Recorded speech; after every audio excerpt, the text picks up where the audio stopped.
A Organização, a Proteção Animal Mundial quer mostrar que essa concentração de animais criados em sistemas industriais intensivos, que necessariamente depende do uso exacerbado de antibióticos na sua produção, essa concentração traz seus impactos. Bom, o Paraná é um dos principais players, pegando o cenário brasileiro, é hoje um dos maiores estados produtores de aves e suínos, e está muito concentrado. Então você tem uma suinicultura muito concentrada, principalmente no oeste do Paraná, uma avicultura também muito concentrada no oeste. Antigamente a gente tinha um poço artesiano aquilo, mas infelizmente secou. A qualidade da água era muito boa, agora infelizmente vem de Castro, sabe, do rio Iapó, né, que eles tratam a água e trazem. Vem 4 caminhões por dia, mas é insuficiente ainda, porque aumentou muito os moradores aqui do tronco, né, então não é suficiente ainda, todo dia acaba a água, todo dia acaba a água. Mas às vezes vem com muito cloro mesmo, que a gente sente que não tem como tomar, sabe, porque tá muito forte o cheiro. Eu acho que a água sei lá, porque é de um rio, né? E rio é poluído, né? Talvez seja por isso. E você sabe dizer se no rio que eles pegam a água, se tem granjas ou fazenda de suínos próximas a esse rio? Ah, com certeza tem. Com certeza tem. A tradução de rio Iapó, no Tupi-Guarani, é rio que é lá.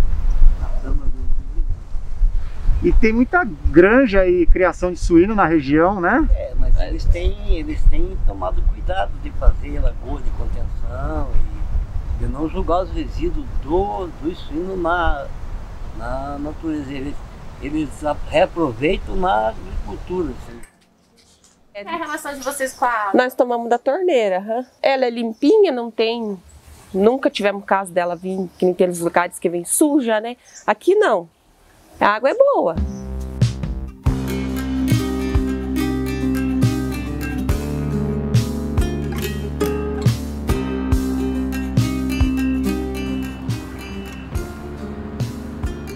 A resistência antimicrobiana ela vem crescendo muito. A gente sabe desse problema global, né, da resistência bacteriana, bactérias criando resistências contra antibióticos e com isso causando doenças difíceis de serem tratadas, né?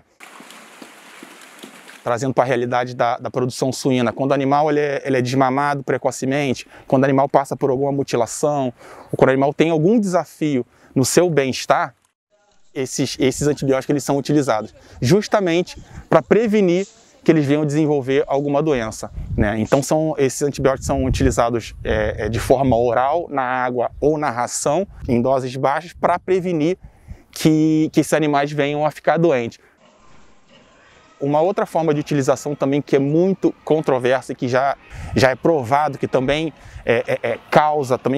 favorece a resistência antimicrobiana é você utilizar esse antibiótico como promotores de crescimento.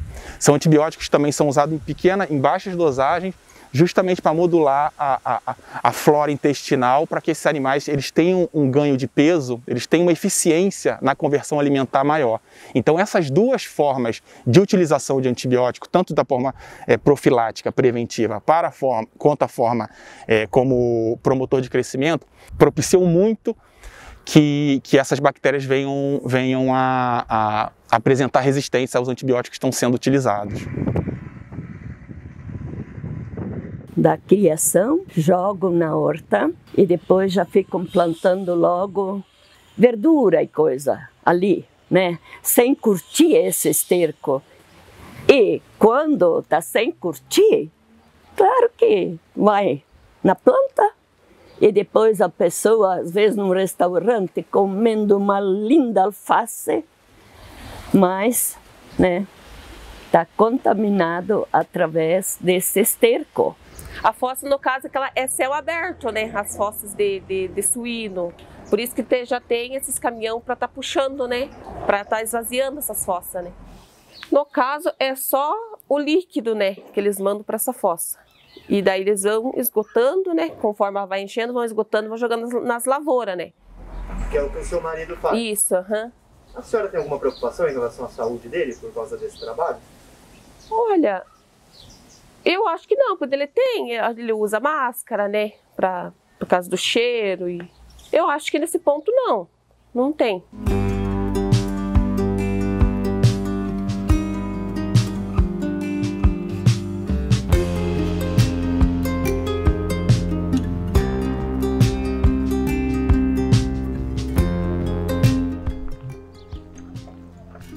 Sensing a gente está fazendo é uma pesquisa para saber identificar a sensibilidade das pessoas nos temas no que concerne a criação intensiva de aves e porcos, como eles afetam a saúde das pessoas que moram próximo a essas granjas e como que eles afetam as águas dos rios da região. O que a gente quer saber é se as pessoas fazem essas ligações entre a criação e os problemas que vêm no meio ambiente e na saúde das pessoas da comunidade em geral. Nasci aqui, faz 63 anos. E a senhora disse que tem muita granja aqui na região, né? Tem granja de porco, de galinha, tem bastante. Na sua opinião, essas granjas, elas interferem um pouco no meio ambiente? Na qualidade do meio ambiente? Ou de suíno, sim, né? O cheiro ruim que vem, né? Mas frango, assim, é longe, né? Resistência aos antibióticos. Você sabe o que significa esse termo? Que faz mal para a saúde, isso quer dizer? O termo é resistência aos antibióticos. Você já ouviu falar disso? Nos animais, que você diz? No geral. No geral? Humanos e animais. Não sei o que eu falo para você. Tá, eu vou te explicar agora o que é, tá? Resistência aos antibióticos é um termo usado quando as bactérias elas se modificam, se mudam ao longo do tempo e elas não respondem mais aos antibióticos, que são os remédios, né? E vai fazer com que as infecções sejam mais difíceis de tratar, doenças mais difíceis. Meu pai aconteceu isso. Meu pai tomava muito, como ele trabalhou na rede, né, ele tinha muita dor no corpo. Daí tudo que ensinavam para ele comprava por conta, né? E até que deu um problema nele lá. E ele foi internado e daí por causa dele tomar muito essas coisas, sabe? Ele não tinha o que eles fazerem. Os médicos mesmo falaram que por causa dele tomar muito antibiótico, então tudo que eles passavam para ele não fazia efeito. E ele morreu lá em Curitiba, daí sim. Uma semana ele faleceu.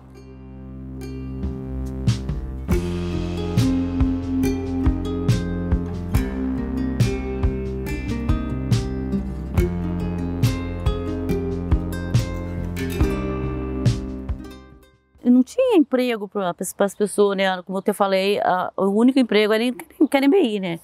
Daí, como abriu outra empresa lá em Castro, daí, então, abre trabalho para as pessoas, né? Porque muita gente que não tinha, né? Não tinha como trabalhar, e agora daí eles vêm buscar, tem os ônibus, as vans, né? Então, para o povo foi uma coisa boa, né?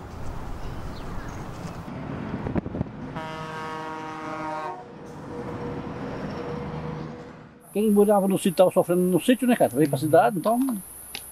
porque a gente sempre morou no que é dos outros, né? O que eu tenho hoje, eu consegui tudo, trabalhando na cidade, graças a Deus, porque no sítio mesmo não conseguia nada, só conseguia para comer, né? Hoje não, hoje a roça está diferente, né? Hoje os caras no sítio estão tudo meio... Também só trabalhando com maquinário, né? Naquela época não, naquela época nossa era tudo braçal com animal.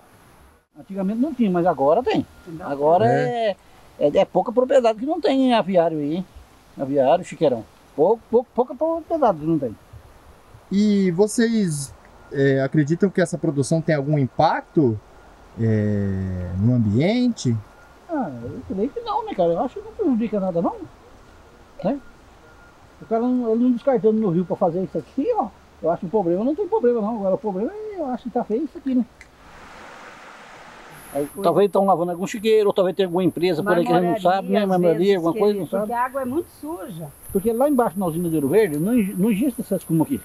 E lá pra cima também não existe essa escuma aqui também, é só mais nesse meio aqui. A gente busca melhorar, transformar o sistema de alimentação global, buscando sistemas com alto nível de bem-estar, mas também mostrando a relação do bem-estar dos animais junto a outras questões. A World Animal Protection Global está desenvolvendo diversos estudos em diversos países, incluindo o Brasil, coletando águas tanto antes quanto depois das granjas, isso granjas que envolvem não só a suinocultura, mas também outras granjas industriais intensivas, que conglomeram uma grande quantidade de animais, para buscar evidência se de fato esse uso indiscriminado acaba extrapolando as porteiras, vamos dizer assim. Até que ponto esse uso preventivo ou como promotor de crescimento, uma granja, para camuflar problemas de estresse e bem-estar desses animais, acabam não só afetando a eles, mas também a população como um todo. Desde o início, o que a gente tem feito é a identificação completa de cada frasco. Cada amostra é uma amostra independente. Nós temos 3 amostras: água, sedimento e bota, né? Então o resíduo da bota do caminhar na paralela do rio. Para cada amostra dessa, então a gente mantém elas individualizadas e sobre refrigeração. O que nos interessa realmente são as bactérias, e para isso é necessário que elas não comecem a crescer ou que não comecem a crescer nada. Então nós temos aí uma janela boa de 24 horas para que a gente tenha então segurança no início das análises, né? Então o volume em si, ele aumenta as chances estatísticas de eu encontrar, né, uma bactéria, mais bactérias que possam alterar e possam me dar uma resposta. Depois disso, a gente vai fazer um PCR e em cima do PCR a gente vai tentar identificar se o marcador para a resistência àquele antibiótico está presente. Então o fator de risco, né, granja, o fator de risco exploração, né, em larga escala, o fator de risco uso de antibióticos, tudo isso nos leva a crer que a gente possa encontrar então populações de bactérias que apresentem uma certa resistência. Ela pode ser moderada e alta, né? Então ela pode assinalar ou sinalizar de que ela realmente é muito resistente. Então ela fica um halo onde ela não responde à ação do antibiótico que eu colocar, né, que eu desafiar essa bactéria. Que é uma contaminação que eventualmente toda a população está exposta, né? Porque se veio parar no rio, é sinal que está em todo lugar. Uma mulher ali deu um problema de pele, uma doença, nem os médicos soube descobrir, né? Mas ela não estava aqui, ela estava para fora, veio para cá. Até depois foi internada para Londrina, né? E veio de lá a falecer. Mas, tipo, nunca outro tipo de doença aqui na região, aqui onde nós moramos, não, né? Nunca teve. Agora tem 2 casos em Cascavel, de Palotina ali mesmo, né? Que foi para Cascavel, que teve o mesmo problema descobrido dela aqui, né? Mas, né, ficou assim, ninguém sabe ainda, né? Remédio não funcionava assim? Nem remédio, foi antibiótico, em cima de antibiótico nela e tudo mais, não salvou. O foco da organização é o bem-estar dos animais, sim. Mas a gente acredita que a mudança, para ser não incremental, mas transformativa do sistema, a gente precisa olhar de uma lente um pouco mais macro, para mostrar à população que um ponto muito específico de bem-estar animal, ele tem uma causa raiz que vai além do que a gente imagina. E para as pessoas entenderem um pouco, elas precisam sentir que uma escolha que ela faz em escolher um animal criado num sistema industrial intensivo, em escolher só carne barata, isso traz uma série de impactos, sejam eles ambientais, sejam eles de saúde pública, sejam eles de uso exacerbado e indiscriminado de antibióticos, seja ele para desmatar um local, um bioma, para produzir grãos, para alimentar esses animais. O Paraná é um estado bastante interessante, porque ele é muito diverso, ele é muito cosmopolita. O fato da indústria de suínos e aves ser importante para a economia, né, para o Estado em si, é que ela é um fixador de mão de obra, né? Essas cidades estão crescendo já a olhos vistos ao longo dos últimos 30 anos e nós temos, né, descendentes e gerações de produtores familiares, mas eu acho que é papel do terceiro setor, é papel da iniciativa privada, é papel do governo sempre estar positivamente incomodados com o reflexo do que foi feito ontem, do que a gente está fazendo hoje e tudo o que nós poderemos fazer de melhor amanhã. E esse amanhã, que é uma fotografia do que nós estamos fazendo hoje, aqui, coletando essas amostras para que a gente possa, né, partir daqui e ter, talvez, alternativas melhores.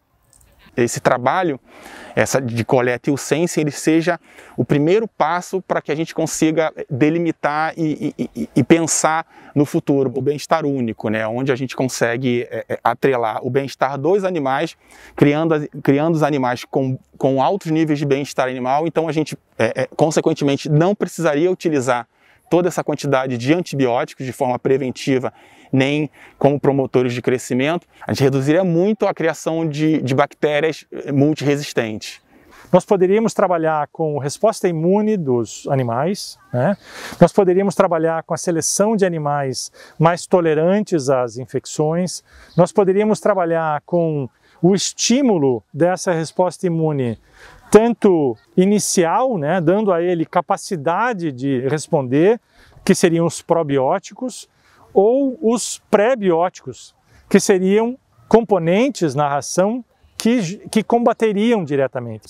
Se ao invés de uma lotação máxima, né, em uma granja ou um lote de animais, nós tivermos uma menor concentração animal, para que esses animais interajam de uma forma muito mais amigável e menos estressante, isso pode fazer com que eles diretamente respondam a uma menor taxa de infecção. Nós realmente daremos esse poder àquele animal, né? Faremos com que ele se sinta melhor e eventualmente tenha menos doença, transmita menos doença, seja necessário menor carga de antibióticos para que as bactérias sejam menos selecionadas e que nós tenhamos menos bactérias resistentes, seja na cozinha, seja no talher, seja no prato, seja na carne, e aí o ciclo realmente se fecha.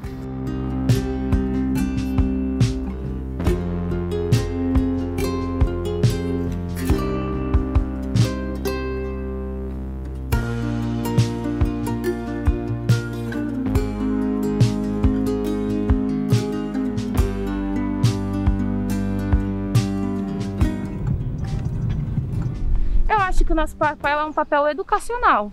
A gente tem que fazer com que esses links que não estão sendo criados naturalmente sejam criados e as pessoas possam exigir dos produtores que tenham bem-estar animal para que eles possam se proteger e proteger a sua saúde. Tudo que a gente pode fazer que seja em educar e informar mais essa população, a gente está disposto a fazer. E agora a gente sabe qual é o caminho.